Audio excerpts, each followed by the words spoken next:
Okay, this is Code Make It TV. I am with Bajo Odongo, right? That's right. Yeah, at a point he was very rich in Ghana, probably one of the richest in the country. He became a victim of drugs, and I'm here with him. He's going to share his life experience. The purpose of this interview is for the youth out there to learn a lesson. Probably you have an intention to delve into drugs.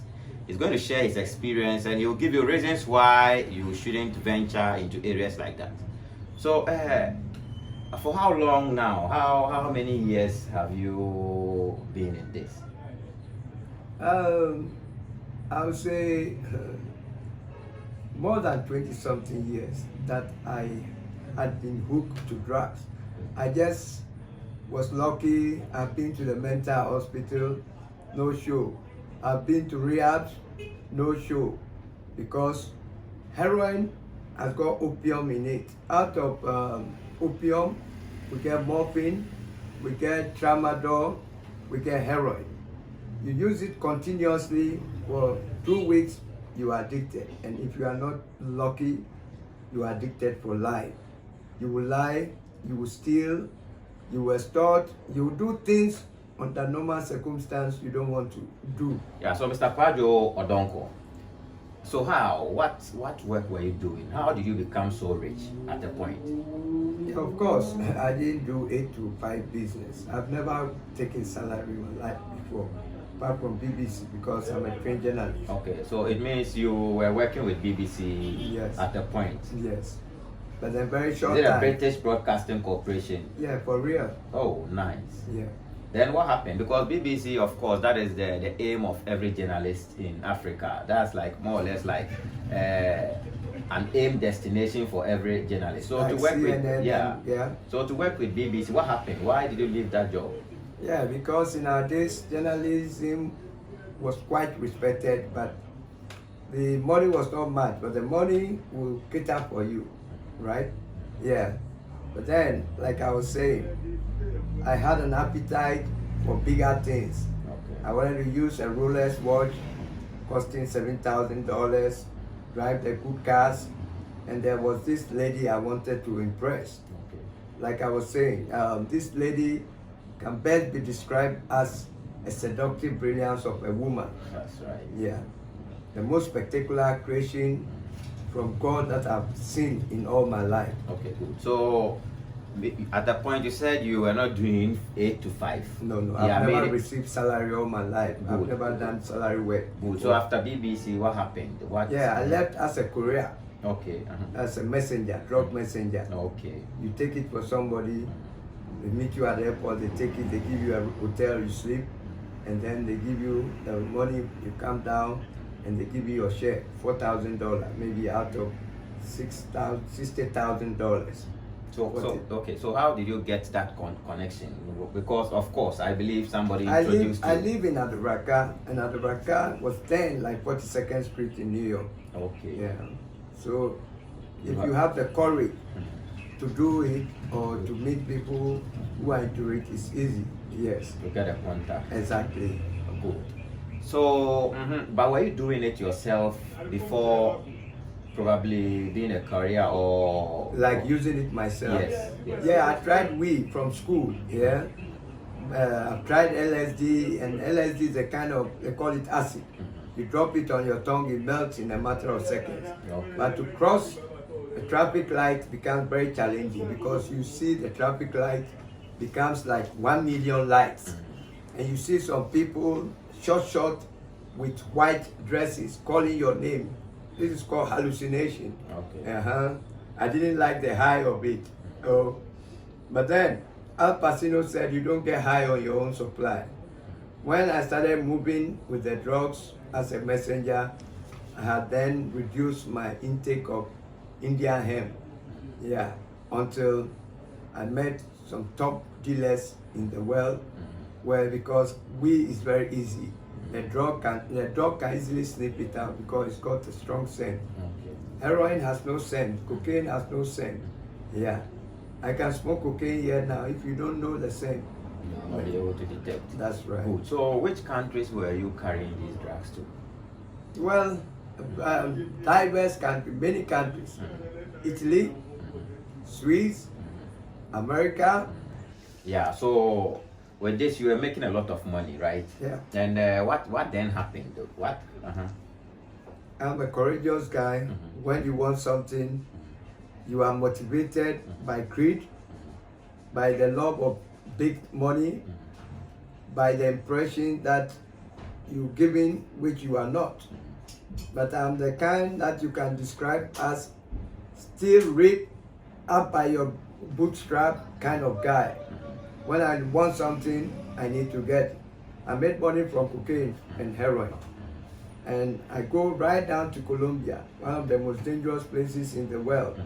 We have people called narco-terrorists who are fighting to overthrow the Colombian government, and they finance their weapon buying and operations through the drug. That's cocaine. They make farms of coca leaves, and you meet the deadliest people in the world there. Surface-to-air missiles that they use in shooting down helicopters and things like that. Yeah. But if you fly straight from Colombia to America, they will get you, they will bust you. You are already a suspect. So you have to come through Guinea, Bissau, to Takrady, repackage it. And my biggest haul was through timber, because it can take a lot. Where you put it in your bag or shoe, you can only take 100, 200 grams, which is not much money. Although today that can fetch you like $50,000 to $75,000. Yes. So I was arrested. Okay. Yes. Which year was this? I was arrested in late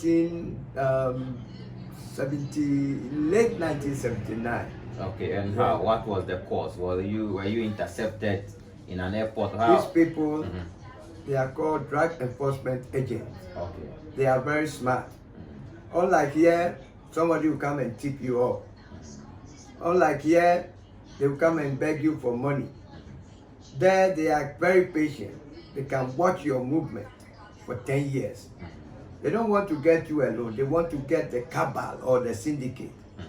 So I went all the way to India to go and take juju. I've then not been arrested before. You wanted to fortify yourself, so That's you why I went went to to India. India. It took me for a 12-hour journey to a place called Sriparamondo in Punjab region. Yes. Northeast India.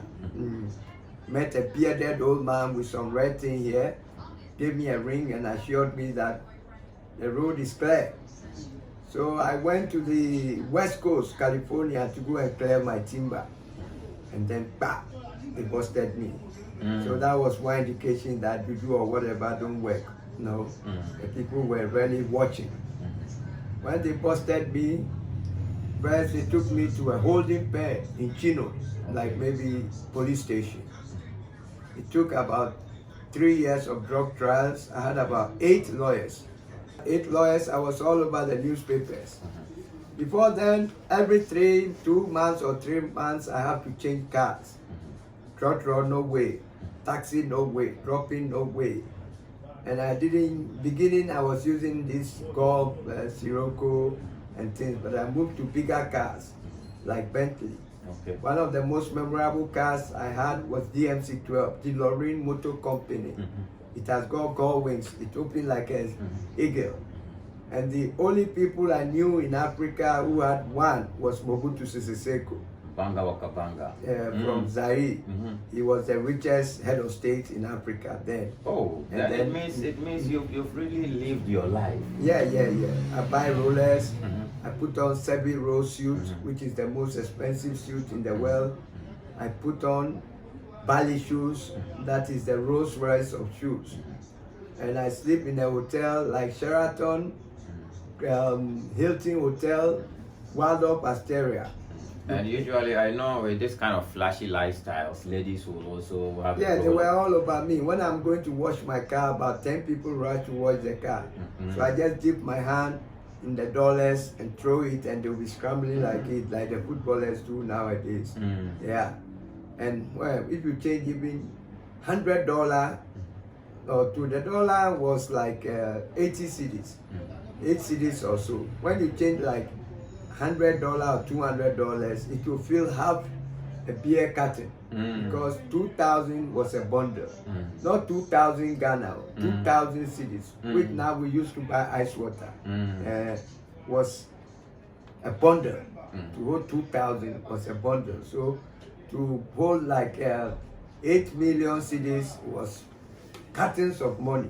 So you just pull, show.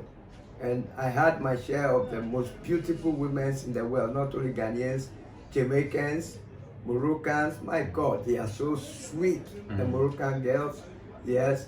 And then Kenya, Ethiopia, tall, slim, with a vital statistic of 34, 22, That's 26. right. Real guitar shape. That's right. So, when you were arrested, right, I guess you were sentenced. Yeah, sure. 40 years imprisonment with the most dangerous people in the world.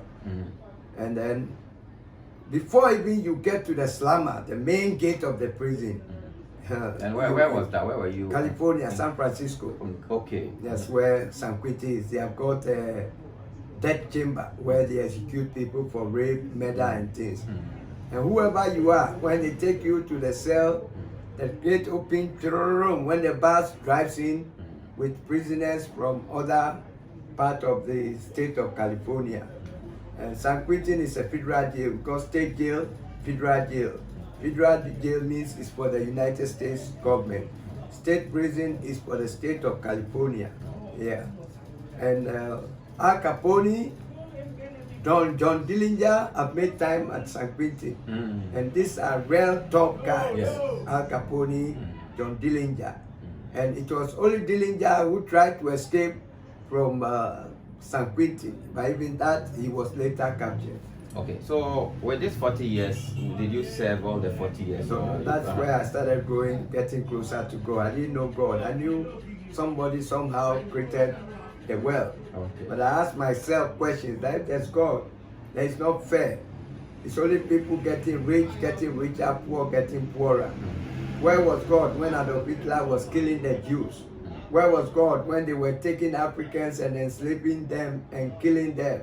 So I believe there was God, but I didn't believe in the Bible because they came with the Bible to Kenya.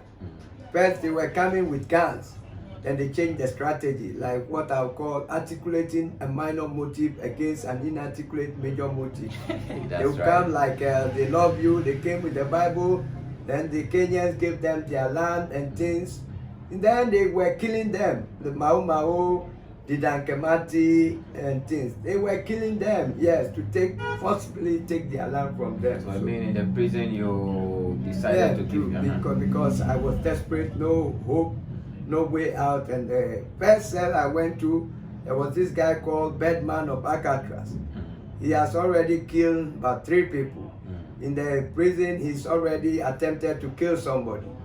And if they take you, I was not that skinny, but I was very hard. He tried to fuck my ass. Come on, you can't defile me. So he brought out a knife he has smuggled. They call it street blade. You press, pop, it comes off. And he threatened me after light up, he's going to fuck my ass. And the prison guards are about 25 meters away. So when these things happen, the other people opposite your cell block will be gambling over it. Oh, he can't fuck his ass. Oh, you fuck his ass and be making weird noise. But the guy attacked me with a knife.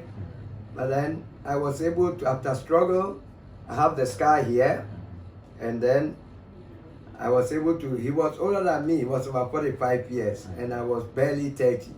I was able to take the knife from him. And he didn't have a chance. So in the morning, they came for him with a wheelbarrow out of the cell.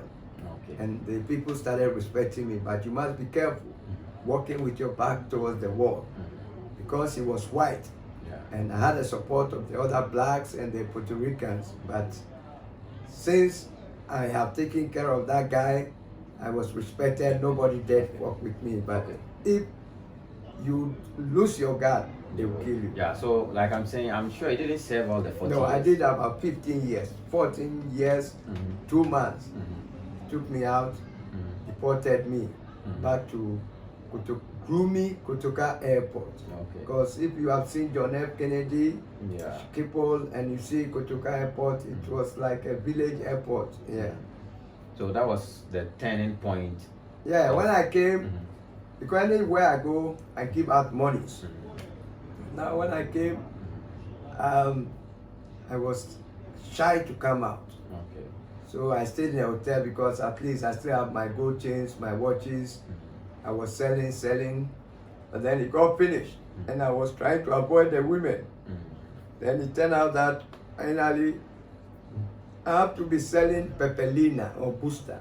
I was reduced from university to a primary school. Okay, so I think this part is very important. This is the second phase of our conversation. So it's going to tell us when he got addicted and probably life after prison. But at what point in your life did you get addicted? Yeah, like I was saying, I was demoted, selling boosters, small, 20 cedis, not 20 Ghana. It was like a gram was 2.5, 2,400. So you buy like 30 cedis, 3 cedis, 2 cedis. But it was quite some money. It's like today 20 Ghana or 30 Ghana. And there was not a lot of addicts in Ghana. I was selling to the Lebanese. We had some place at Cantonment, thank God it's Friday, which was patronized by US Marines, Lebanese guys, mulattoes, that's Afghans, mostly white-skinned people. So I was selling for them. Some Italian company, yeah, first with Coke, and then first Coke used to be injected, but now you cook it with sodium bicarbonate and it becomes like salt. And you put it in something called a bunker with ashes. Okay. So when you put it, time, you hit. You have 100 million, it will take all within a matter of 2 hours. If the money is not finished, you can't sleep. Yeah. Okay. So when with this, right, I believe at a point you lost all your properties. I've already lost it, though I've never built a house to begin with. Yes. So then, when my aim was to buy a private jet, which was only $2.5 million at the time. Yeah. Okay. So what I took and I was arrested was not for me alone. It was from a cartel from Colombia, which was worth $45 million. And my share would have been $5 million. So I could buy a Bombardier private jet because it was only $2.5 million. And then buy my limousine Rolls Royce to come with. Yeah. Unfortunately, things didn't go as planned. But then when I was selling these boosters or so, I used to give Fridays go and supply. Then I went to the guy who normally gives me, and he didn't have it. Okay. So I went to one guy in the ghetto, and he gave it to me. It was quite a lot. I said, why is it so much? But I was not using it. He said because he knows me, though he has not dealt with me before. He knows I'm a big boy. Not knowing, he used my money to go and buy paracetamol, like 1,000 Ghana. And then, not even 1,000 Ghana, like 100 cedis.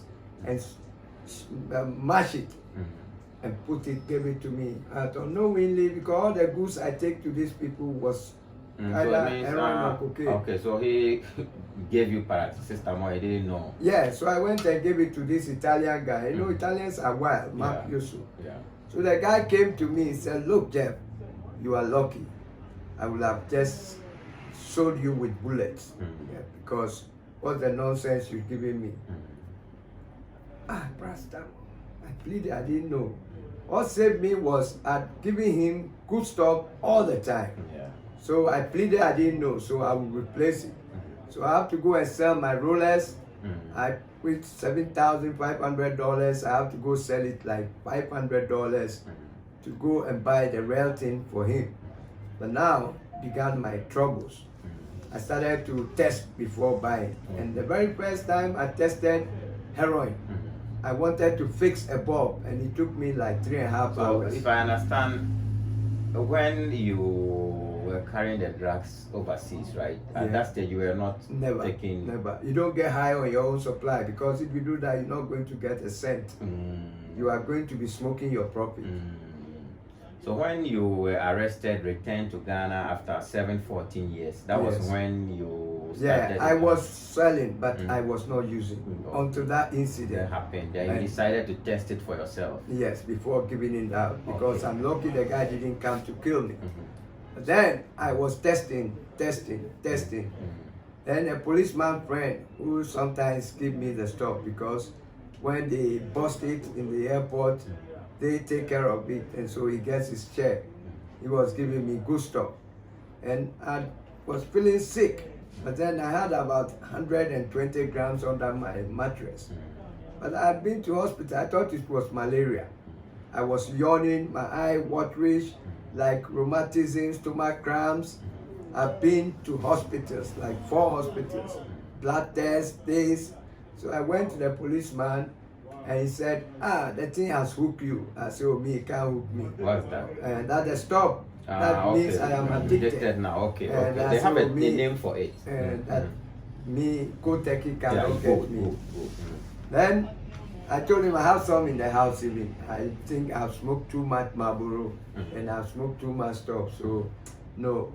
And it's one thing when you are having sex with a woman, if you have to get ready like within 1 hour, it can take you like 3 hours without you getting ready. The woman will be screaming, but you will not get ready because there's some chemical reaction in your system that you don't get ejaculate on time. Okay. Yeah.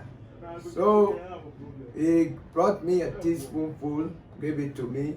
After I've been to hospital like 2 months. When he gave it to me, that moment my physical, emotional, and spiritual enslavement started. The sickness vanished immediately. The yawning stopped. The eye dropped, the tears dropped. And so anytime I wake up, I start yawning consistently with the water coming from my eye and my stomach. I know I have cold turkey. I have to go and get it. Good. So with this, at a point you were saying you lost your job, everything. Now becoming addicted, how were you coping? Where were you getting the money to? Yeah, before, like I was telling you, I had things I was selling. But now, with drug, the more money, the more you smoke, the more you chase, the more you sneak. But then after, definitely my money will run out.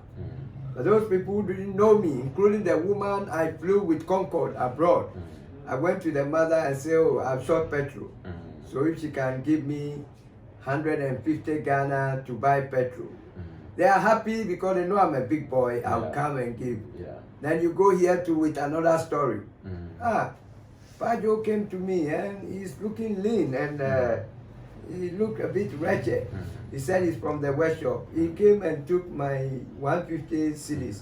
Oh, me too, he came and told me similar story, 200. Oh, me too, he came here and when he left, this thing was missing. And then now it starts spreading. So now my strategy was I look for a taxi driver who looks stupid. I stop you dropping. I dress well. When I take you round big people I know, when I get money, I'll pay. When I don't get money, I have to jump a wall and run away. At a point I was owing like 7 taxi drivers and all were chasing me with police here and there. So I could not sleep in my room. When I sleep in my room, I would make somebody lock the door from outside. One insistent driver was coming, and then finally he got me. Before then, I've tried to kill myself because the shame was too much. And I was sleeping in town, around Lebanon House. 1 a.m. walking on the street. And I ended up sleeping with a madman in his kiosk. And this madman, the name lunatic has something to do with Luna, the moon. I can't explain it, but most madmen I know, the madness come out at the end of the month. Yes. And this madman, we can be sleeping, and the ground was dirty, kiosk, abandoned kiosk. And he would say, you say you get money before, you are coming to sleep here, get out, get out. Then I would leave the place, sometimes I'll be weeping. I was helpless. I saw my life gravitating precariously toward Dire Street. I was wasting away, but I could not help. I went to mental hospital. They gave me Lagati. Lagati is for mentally ill people. Yeah. It's not for addiction. Addiction is in the bloodstream. They have to detoxify you. Okay. Yes, but Lagati will make you very stiff when they call you. It's worse when they give you Lagati and they inject you with Lagati. If you sleep like 10 hours, you wake up, the koteki becomes multiple times worse. I have to jump the wall. I have to unfix my bed and go and sell it at Circle. 12 midnight. I had a nice bed from Fenat with a tape fix on it. Yeah, where you can put a cassette with the speakers at the leg side. I took it, dismantled it to go and sell. And Okay, so I wasn't coming out, and I went to see psychiatrists, private psychiatrists. It's all the same, you know, they give you Lagati.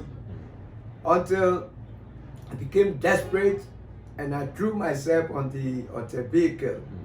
At I slowed down, my 2 legs got broken. you wanted to kill yourself. Yeah, because the shame was too much. The desperation was too much. The frustration was too much. I could not help myself. I saw my life going and I was dodging. I wear one jeans for about 2 months and it becomes so black and shiny with dirt, like leather. People were talking about me, but I didn't care. I couldn't sleep in the house. I was sleeping in school blocks, school buildings. Yeah. When I go to my family people, their gold chain is there, I will steal it, much against my will. Because the koteki was so much, I could not help it. So I was lucky I didn't take my stealing out. I was stealing from my family people. And anytime I get there, even if I didn't steal it, my other people living with my siblings steal it. And oh, come on, Paddy was here, so you know. They steal and then they put it on you.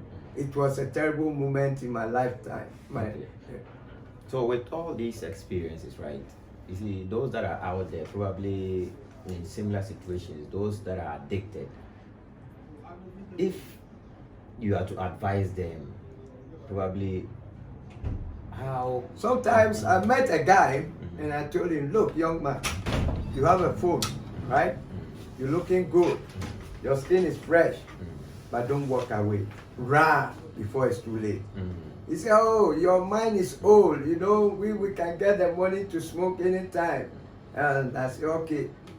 2 years later, I met him. He has been beaten with cutlass wound because he has stolen from the house and the area. He used to live at Cantonment. So now they have sacked him from the house. He has to go and do bola bola. And then he get a chance, he steal phones and things. And he went and stole outside and they beat him to the point of death. I heard even he's dead. And I've met pilots, lawyers, female Air Force women, and they have all messed up. Heroin will mess you up. It will take away your shame. It will take away your conscience. You become useless. That where I got, there are people, it's a promotion because he was nobody, he comes from some poor home. But so when they sit with us, that we too we are fucked up, it's a promotion to them. But I realized the family I came from, people see me or they see my siblings, oh, I saw your brother, the mad person. I saw your brother, the drug addict. And where people who are not your rank, who are not your level, you see them, you have to go and create jokes for them to laugh.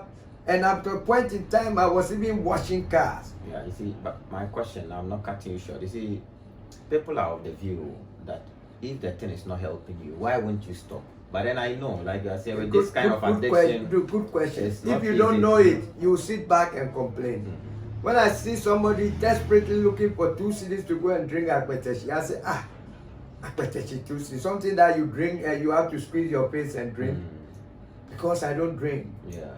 Once with cocaine, if you don't get it, fine. Unless you go near it and to take all your money. But with heroin, the moment you close your eyes and you open, you have to get it. And you are helpless. You have tried help.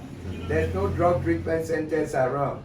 You pray, you pray, you pray, you pray to the point of tears. God, either you heal me or you kill me.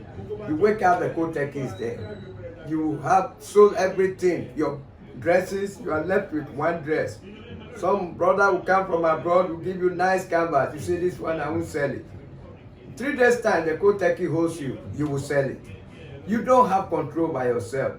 You go to a friend's place, a friend has been giving you money, but you are feeling bad. And then people tell your friend, oh, because you give him money, that's why you are helping with his addiction, feeding into his addiction. So the friend says, he won't give you money again. If he gives you, you are going to use it for drugs. You see his phone lying down there. Maybe the phone is worth 4,000 Ghana. Once they don't catch you like this, and you take it, maybe he's on the phone inside. You take it, they don't catch you, you go and sell it for like 200 cedis. So let's view it this way. So if I understand you, it means if you are not fortunate and you get into it, there's no escape route.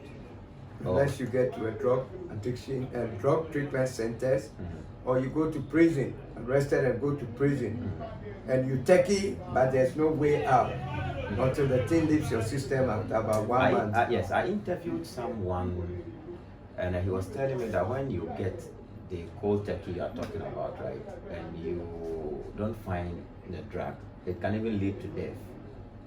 Well, you can throw up like vomiting, or have stomach cramps, and if you don't go and steal and they get you and kill you. You see, I've known people who have stopped by willpower, they got stroke and died, they got heart attack and died. Like I was telling you, the story of a car running on a speed, and then you step on the brake, it will somersault. Okay. So they need to bring you down, or give you a substitute like methadone. Okay. In the Scandinavian countries, because drug addiction contributes to a high proportion of drugs, so you go and register with your national health insurance. When you have turkey, that's Denmark, Finland, and the cold is also there. Why is it called cold turkey? Because you are like a turkey which is cold. Okay. Yeah. Okay. So you go and register, and they give you methadone or a substitute, which will not make you high, but it will just make you normal. Okay. More or less like a systematic desensitization. Exactly. Okay. Yeah. Detoxify. Detoxify the system. Watch the system. Okay. But mental hospital, you are there, you see real mad people here. Yes. You are chatting with him, he's talking normal, and then in the next minute he's talking off. People even stigmatize you. Oh, you, but I'm for, well, what I'm down, or mental certificate, or you're afraid, you are a madman, and things. But because you are hungry and desperate to stop, you say, well, they can help me, they can help me. But with the methadone, I don't recommend it. No. Okay, so let's look at Ghana. Right? Yes. Let's look at Ghana. When you look at our intervention processes, right, is there any hope? People think, oh, if he has gone to use his own drug and he's gotten addicted, he himself went in, so he himself to find his way out. They are deceiving themselves. If you park your car here, somebody will go and open the boot and steal your money, 100 million. You don't see it, it has cost you. Your brother, your sister, your father. I mean, they tell you, look at your father, the addict. And it brings about crime. And we are not getting anywhere, it's getting worse. Now, tramadol has come. Tramadol is a painkiller, a super painkiller for cancer and very illness with excruciating pain. But people take it and they drive through the traffic light. It makes you impervious to fear. It makes you artificially courageous. And it doesn't seem like we are getting anywhere. Yeah, I even think that with people like you, with this vast experience, you see, the government can also make use of people like you. I spoke to somebody from Ghana Education Service. He said I should bring 2,000 Ghana. He will arrange me to meet the top hierarchy, but why to go to school. Yeah. And narcotic board, I see them giving seminars. Last I read something, I was so annoyed. They said now people are sniffing toilet to get high. I mean, this shows that you don't know anything. Come on. Even in a place like Thailand, where the cattle go and eat the opium leaves, and then when they go to toilet, then the toilet become, toilet can be used even for energy. Yeah. They use something like a coconut top with a hole, and then immediately the cattle goes on the toilet on the grass. They put it and snip it because it has chewed the opium leaves. It can cure your turkey for about 5 minutes and that's it. Oh. Yeah, but these people don't know anything about it, and they don't want to get involved with people like us who can advise them about it. When I read somebody say they interview somebody from narcotic board, he says they use dead people, their bones to become outrageous. If they use dead people's bones for cocaine, trust me, we don't need a cemetery. You dig the dead bodies, the bones, and instead of going to burn them, you use them for cocaine. It's never right, it's never true. Yes, if we're talking, not that I'm bragging, but if we're talking about drug, PhD, I would have gotten it. I'm not hitting my chest out that I'm special or I'm proud that I've been through this. To come out of addiction, they call you junkies. It becomes a term. People don't now know that you can be an alcohol junkie, you can be a food junkie, you can be a woman junkie when you are addicted or you have extraordinary pull for something is junkie. But because there are more villagers than smart people in the system, they make song with it. What are they junkie? And they feel anybody who uses drug is a junkie. And junkie is a very derogative word that is useless. Junk. Baller, yes. And so the rate at which we are going, the stakeholders don't want to help, and the crime rate is going up because somebody is taking, even now it is coming up. By in New York City, somebody can pull a gun on you and kill you for your canvas or your sneakers. Yeah. If your pen is gold, they will kill you for it. Yes. Okay, so let's look at this part. So let's say I'm using Ghana as an example. Yeah. After a person has gone through the rehabilitation processes, right? Does the family system or probably your friends easily accept you back? Let's say with your case, there are for some instance, special people in this life with a very good heart. They will encourage you, but they are few. Oh, you have come out, been an addict, maybe you've been to prison, or you have been an addict, you are trying to stop. Oh, this guy, you give her money, this junkie, you give her money, they go smoke. Oh, see, he just come up from prison. So the person will realize that it's not worth it. Everywhere they go, hey, they see you somewhere, no, somebody will come and take their phones from there. You know that because of you. Yeah. Then you relax back. Let it be, sare, whatever will become. And you go back and you become even worse. But some families are very caring, like my family. They encourage you. They have spent money and time. But then their friends will be making all kind of comments to put them off.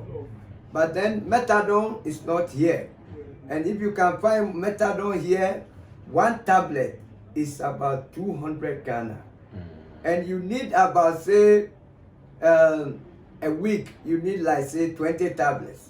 You take 2 in the morning, you take 2 in the evening. In the afternoon, you don't take. A cold turkey will come. You will be struggling with it. Put your mind up. Maybe take a sleeping tablet. You sleep. Some people smoke ganja and sleep. You wake up, you take 2. In about 3 days' time, because if you are not careful, you become addicted to the methadone. So you'll be coming down until you get to a point, the pain will not be too much. So you use willpower and prayers. Yes, but it's very rare. Because my methadone, a guy came from Holland with a wife. The wife is an addict. And because they thought there was none in Ghana, that's why they came here. And so when they were going, they had about 12 tablets of methadone left. So I use it judiciously, and that is how come I managed to quit the addiction. Because once even I was in the hospital, The first time my two legs were broken, I could not get out. Yeah, because I know of something we call alpha non omega. You know, the rehabilitation processes, like you made mention, in Ghana is not strong. You see, you can have people. Anything free is Yes. useless. Yeah. Where they pay money, they think they do better. Yeah, because I heard recently they opened one in Ashiyama, St. Francis, something. I've not been there. But their rehabs here is only corn. What they do is they solicit for funds from international organizations. We want to help the drug addicts. They bring them dresses, they give their cheap dresses to them, and then they sell it. The money, the kind of food I had they give there is like a slave camp. I don't want to know, and I will never go there. Because if one gets through proper treatment and it comes out, I'll become like me and you put together. Your color will come, you become fat, and whereby you see somebody, you go and beg for money, you'll be feeling shy, you come back, your relationship with God, you'll be very passionate. That is with me. Yes. Okay. So we are getting into the closing stages of this interview. But so when you look at yourself now, and you look at the times where you were on top of your game, very rich, and I believe you still have colleagues that you knew those days around. And so when you look at yourself now and you view them, probably they've gone very far, very, very far. And some of them, especially those who have become strong Christians, will see you and give you something. But you are a big boy. If there's somebody that you 100 Ghana, you shouldn't even be happy. So emotionally, how do you I feel so bad. I feel so bad that I keep struggling to respond positively to the idea of self-destruction. Yeah, you want to kill yourself. But at the same time, you keep praying because you come out, somebody wants to help you, you make arrangement. Oh, maybe next week Tuesday. Then he leaves, somebody calls him. Oh, this guy, a guy you call him is not picking again. So the challenge is so much, that because you don't drink, you try to smoke India hemp, and India hemp is the best among the drugs. It opens my eye, tells me the truth about myself. Hey, Charlie, you are dirty. Hey, Charlie, you go ask this guy money. Oh, no fit you. But it has got this side effect, but it's better than the chemicals. Yeah. So I realize, I feel the earlier there is a government intervention, the better. If not, 2 years from now, you'll be walking and somebody will even take a knife, and attack you. Okay. Yes. So the youth out there who are into bad company, peer pressure, based on peer pressure among others, what is your advice to them? They need a willpower to say no and no. If you allow somebody to, this one they remember about the peer, he say, oh, when he smoke, he go mad. Oh, if you remember that about and things, and you want to be seen as a guy and things, you'll be the most miserable person, trust me. In a matter of month, you'll be sleeping in the ghettos. You'll be sleeping from air condition in ghettos. Yes, whereby it rains, there are mud and things there. You'll be sleeping there. Yes. I know people who've been sleeping in the cemetery because that's where they loot coffins to go and sell, all because of addiction. Yeah, I'm sure that with this interview, people will still be doubting. I know Ghana, that we are just framing things up. So can you mention names of probably people that are still on top of their games now, that you knew them when you're also up there, who are still making it very big, so that at least if they don't believe, they can look at those people, probably they can check those names and get to know. I've known everybody from Opongwe, president of Liberia. I've known people like Abedi Pele. They are not drug addicts, but they are big guys. I've known one guy, Theophilus Nati, corporate loans manager, EcoBank. I've known people like Kwame Ayu, who is a very encouraging reverend minister. I got to know Opongwe through Kwame and his brother, Abedi Pele. I've got Professor Azuma Nelson, one of my best friends, Zoom. And I got another Azuma, Richard Morgan, Rich Morgan. He deals in gas and oil, just to mention a few. These guys are on top of the game. These guys never sold drugs. These guys never use drugs, but they are down to earth. They try to encourage you. I had this friend, former world heavyweight champion, Lennox Lewis, who dethroned Mike Tyson. When he gives me money, what does he tell me? Hey, Pado, the champion's money, don't use no chemical. This chemical was made by the white man to destroy you and I. So you don't use the champion's money to smoke cocaine. If not, I'm going to blow your head off. You know, he says it jokingly. Yes. And just to mention a few, when you see them, you see that you are just at the bottom of the ladder. People who are not your rank, they can't even express themselves. But they see you, they'll be pointing fingers. Last woman saw me, he said in P, what kind of just saying and I want them to know the road of life can be rocky. You may stumble too. Whilst you point your finger, someone else is judging you. I may be struggling now to get back on my feet. I've not been using drugs, but then I need to get myself together. Yes, that's what they call rehabilitation. But if people are condemning you, somebody wants to help you, oh, this junkie and thing, maybe yours will be worse. Maybe you'll be an alcohol junkie. Maybe you'll be a gambling junkie. I know people who play gambling, even their houses, they sell it for gambling. Yes. And so we need prayers and realistic action and realistic effort. A dynamic, realistic effort to attain and maintain success as dreams. Yeah. But destiny is not a promise. So if you sit down and you don't put in your maximum effort with the willpower, with prayers, and you condemn somebody, maybe yours will end up being worse. And society will be worse for it. You also end up being worse. We'll end this interview here. But you see, the essence of this interview is for the youth out there to learn a lesson. That's his life story. He has seen it all. Right from the days where he was on top of his game. He mentioned some names like Okonria, names like Abedipele. He has rolled with them at a point, but then look at what drugs has done to him now. So it's a lesson to all of us out there. This is Code Make It TV. I am always on your highway as usual. Thank you.